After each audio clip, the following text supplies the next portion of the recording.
से अधिक के व्यवसाय पूछताछ और लीड उत्पन्न हुई है।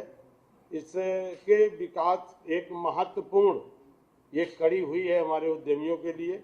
ऐसे विशाल जो आंकड़े हैं, तो आप ये समझिए कि नया मानक स्थापित वैश्विक मंच पर है और हमारे उत्तर प्रदेश का जो अग्रणी प्रदेश देश में बना है, जो पहला अपना international trade show Uttar Pradesh ने माननीय यशस्वी मुख्यमंत्री योगी जी के निर्देश पर, उनके प्रयास से इतना बड़ा आयोजन आज उत्तर प्रदेश ने किया, जिसमें कि इतनी अभूतपूर्व सफलता हम लोगों को मिली है। तमाम तरीके से इसमें ओडीओपी, हस्तशिल्पी, कारीगर जिनके भी उत्पाद थे उनके भी हम लोगों ने 350 स्टॉल ओडीओपी के लगाए।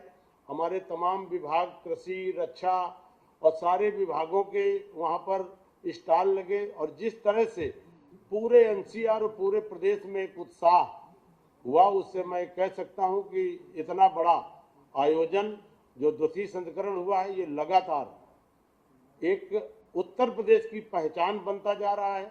आने वाले दिनों में निश्चित तौर पे हमारे जो हस्तशिल्पी कारीगर थे, ओडीओपी के, वन डिस्ट्रिक्ट वन प्रोडक्ट के कारीगर थे, छोटे छोटे कारीगरों को इतना बड़ा बाजार देना और छोटे छोटे एक वहाँ जो थैला बनाने वाले, जूट के थैले बनाने वाले को 5 करोड़ रुपए का ऑर्डर मिला। तो वो जब हम लोग गए देखने तो उन्होंने ये बोला कि भाई आप, हम इसको बनाएंगे सर कैसे? तो हम लोगों ने कहा कि तमाम जो हमारे प्रदेश में जो स्वयं सहायता समूह की महिलाओं का जो माननीय मुख्यमंत्री जी के निर्देश पर गठन है, तमाम सारे गठन के जो उनके स्वयं सहायता समूह के लोगों को दे करके ऑर्डर इस तरह से ये बनेंगे। इसी तरह से हमारे गुलाब जो मीनाकारी का जो हमारा गुलाबी मीनाकारी का जो हमारा बनारस का, उसको भी 5 करोड़ रुपए का ऑर्डर मिला। तो ये छोटे छोटे जो हमारे प्रोडक्ट बनाने वाले थे, ओडीओपी के लोग थे, उनको इतना उत्साह रहा वहाँ पर इस कार्यक्रम में कि निश्चित तौर पर आने वाले दिनों में इस कार्यक्रम के द्वारा उत्तर प्रदेश की पहचान होगी और हमारे जो हस्तशिल्पी हैं, एमएसएमई हैं, इनके उत्पाद को एक बड़ा बाजार हमारी सरकार ने दिया है, जिससे हमारी $1 ट्रिलियन इकोनॉमी जो माननीय मुख्यमंत्री जी का सपना है, उस पर निश्चित तौर पर इसमें भी हमें सफलता मिलेगी। और इस तरह के ट्रेड शो के आयोजन तो प्रदेश लेवल पे हुए हैं। माननीय मुख्यमंत्री जी ने कल भी कैबिनेट में परसों कहा था, हमने अधिकारियों से चर्चा की है कि हम इस तरह के ट्रेड शो मंडल स्तर पर करें। हम उस पर भी कार्य योजना बना रहे हैं कि हम इस तरह के कार्यक्रम मंडल स्तर पर भी करने की, हमारे विभाग के हमारे प्रमुख सचिव साहब बैठे, हम लोगों ने चर्चा की है।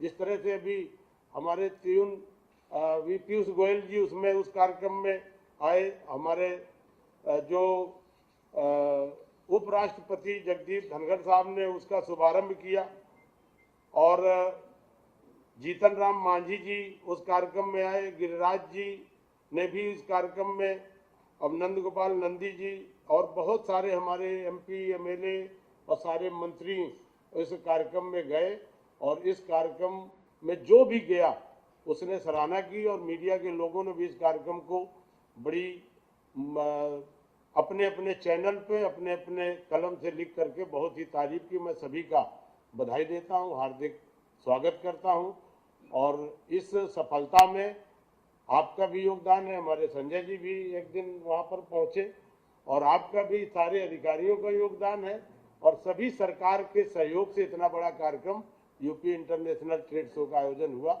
इसी की जानकारी देने के लिए आज हम लोग यहाँ बैठे हैं।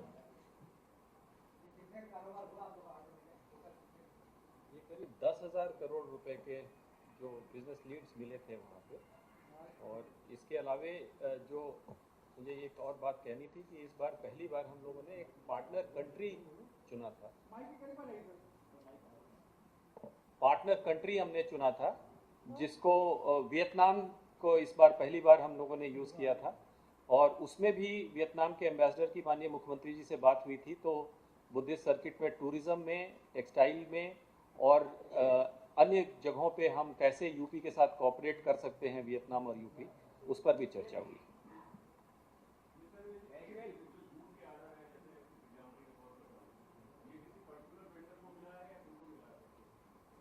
देखिए, जो वहाँ पे स्टॉल जिन्होंने लगाया, तो हम लोगों ने इसमें किया क्या था तैयारी में, 500 हमारे इंटरनेशनल फॉरेन बायर्स आए थे।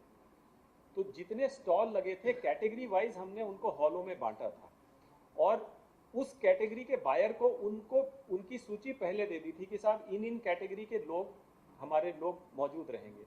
उसके बाद फिर एक हमने वहाँ पे बायर टू बायर मीटिंग के लिए एक अलग स्पेस निर्धारित किया था। वो सुबह 9 बजे से चालू होता था, रात के 7 बजे तक चर्चाएं चलती रहती थी। तो जो हमारे एग्जीबिटर्स थे वो अपना सैंपल ला के दिखाते थे, स्टॉल पे ले जाके दिखाते थे। फिर एक तो मैंने देखा, एक रशियन बायर है, वो गूगल से बात करता था, वो रशियन में अपना कुछ कहता था गूगल ट्रांसलेट करके, और ये हिंदी में या जिस भी माध्यम से ये बात करते थे। तो इस तरीके से अक्रॉस द टेबल डील्स होती थी, और जहाँ पे वो उनको पटरी खा गया वो डील फाइनल हो गई, और फिर वो आगे अपना ऑर्डर को एग्जीक्यूट करेंगे। तो इसमें हमने तो मतलब सरकार का काम इसमें एक प्लेटफॉर्म प्रोवाइड करने का, तो हमने वो प्लेटफॉर्म क्रिएट कर दिया जहाँ पे कि छोटा मझोले उद्योग जिनको अदरवाइज फॉरेन बायर्स का एक्सेस नहीं मिलता था, उनको हमने एक प्लेटफॉर्म पे एक सजा करके तश्करी में लेकर दे दिया। अब उसमें कौन कितना लाभ उठाता है ये उसके अपनी मार्केटिंग स्किल पे, अपना उसका जो प्रोडक्ट की क्वालिटी है उसके ऊपर डिपेंड करता है। बिल्कुल बिल्कुल फॉलो अप करेंगे। जो हमारा एक्सपोर्ट प्रमोशन ब्यूरो है वो उसको फॉलो अप करेगा, और हर डील में, और हमारा जैसे भारत का लक्ष्य है $2 ट्रिलियन इंपोर्ट का, और यूपी का उसमें से कम 400 बिलियन डॉलर्स का कंट्रीब्यूशन होगा। तो हम लोग हर सेक्टर में, किस सेक्टर में ट्रेड ग्रोथ हो रहा है, किस सेक्टर में नहीं हो रहा, उसकी वो HSN कोड वाइज हम उसकी फॉलो अप करेंगे।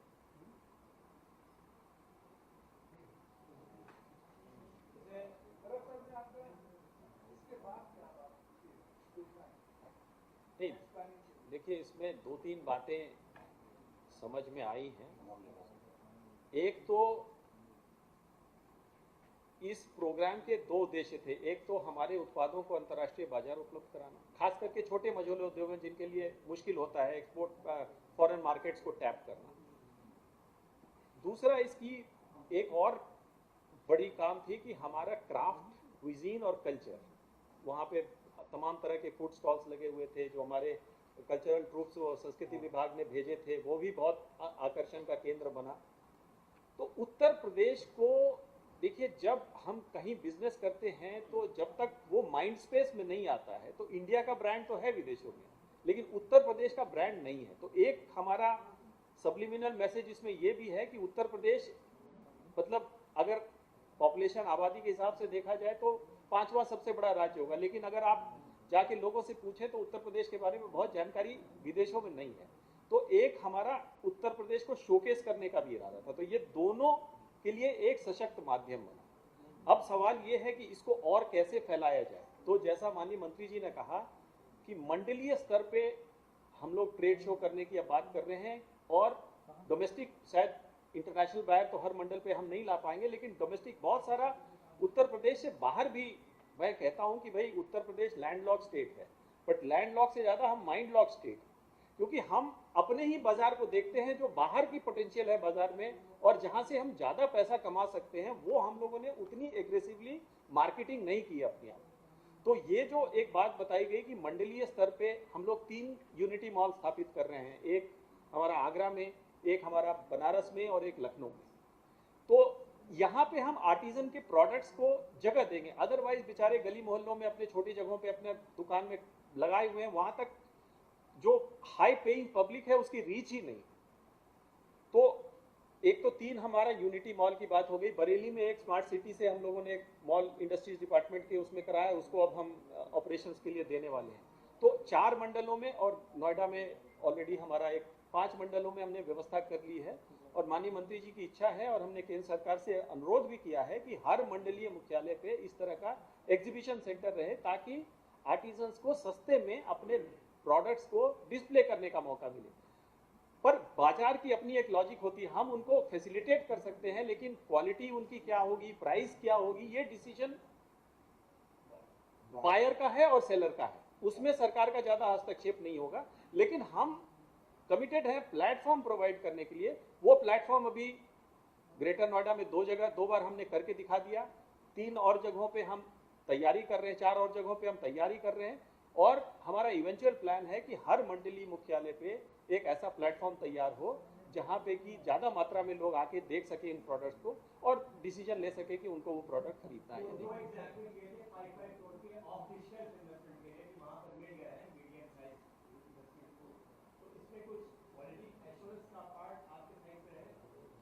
नहीं, एश्योरेंस माने किस तरह का एश्योरेंस, मतलब नहीं, बायर और सेलर का ये उनका निजी डील है, उसमें सरकार का ज़्यादा रोल नहीं है। और ये तो छोटे हैं, ऑर्गेनाइज प्लेयर्स में भी जैसे बिरला एयरकॉन को 100 करोड़ से ज़्यादा का ऑर्डर मिला वहाँ पे, वो जो पैनल वाले फ्रीजर्स होते हैं वो बनाता है, पिछले साल उसको 50 करोड़ का ऑर्डर मिला था। तो इस प्रकार से देखिए, बिजनेस का एक अपना लॉजिक होता है, उसमें सरकार को ज़्यादा दखल देने की आवश्यकता नहीं। वो तो उनकी क्वालिटी का प्रोडक्ट, इसीलिए वो जब देखता है बायर तो वो उनके सारी क्वालिटी का वो एसेस करता है वहाँ पे, ऐसे डील नहीं हो जाती। वो जब देखता है, जब वो कन्विंस होता है कि जो ये काम बात ये कह रहा हो, बहुत सारे बायर्स तो फिर सब्सिक्वेंट, जैसे मान लीजिए आज उन्होंने एक एमओयू कर लिया कि हाँ जी हम इन प्रिंसिपल 100 करोड़ रुपए आपसे लेंगे, फिर वो अपनी एक टीम भेजता है कि कहाँ पे इनकी प्रोडक्शन फैसिलिटी है, क्या वो उतना प्रोड्यूस कर पाएंगे, नहीं कर पाएंगे। तो उन सब चीज़ों में हमारे उद्योग करेंगे, और हमारी जो एमएसएमई विभाग की तमाम योजनाएं हैं जहाँ पे कि हम एमएसएमई के परफॉर्मेंस को इम्प्रूव करने के लिए, चाहे वो क्रेडिट लिंकेज हो, चाहे मार्केट एक्सेस हो, चाहे उनका टेक्नोलॉजिकल अपग्रेडेशन, उसकी अलग स्कीमें हैं, वो एक अलग तरीके से चलेगा। ये तो जो एक प्लेटफॉर्म है जहाँ पे हम बायर